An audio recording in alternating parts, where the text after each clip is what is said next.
Ghost origins date back to somewhere around the fall or winter of 2012. I conceived an album of folk ballads based upon lesser-known, localized folk and family lore drawn from and set in the home counties of my parents, Orange and Person respectively, as a means to honor them and pay tribute to both sides of the family at large. What we find in Ghosts is a condensed offering of that original concept, haunting, narrative-driven folk songs, but bolstered by the tools available to a heavy rock band.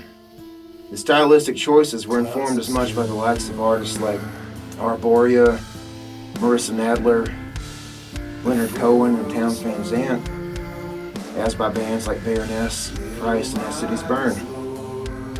Cawthron is set in pre-revolution Person County and centers around an unscrupulous man who kept an inn off what is now Highway 49. Guests that appeared to him to be wealthy were given accommodations in the third-floor garret, away from the other guests who he put up on the second floor. In the middle of the night, assisted by a manservant, he said he would murder the wealthy guests, take their valuables, throw their bodies in a well, and stage their horse in a nearby pasture until it could be sold.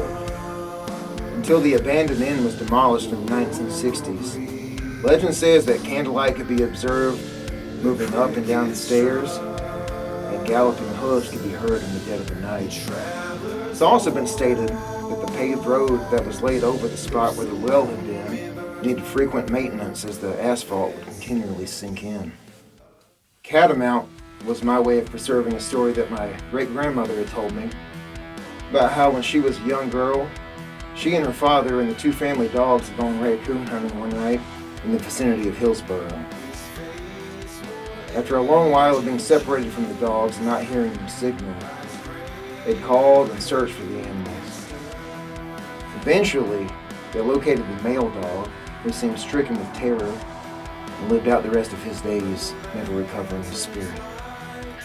The female was found the following morning, decapitated and drained of blood. My great-grandmother was convinced it was the work of a legendary, large, cat-like beast known as the catamount. There are a number of other stories from this time frame that echo similar details, such as the beasts of Bladen County and the strange killer of Turkey Hollow. Now, the title track, Ghosts, is about change and loss, the transformative association of people and places, the supplanting of golden memories by a new and bleak reality. This originally began as a tribute to my friend Eric Welch, then it expanded into its final form in consideration of the innumerable and untimely losses suffered by this community. The message of Ghosts is made all the more poignant by the sudden death of my father at the tail end of this project. I'd like to dedicate this record to him and my mother, Randy and Joanne.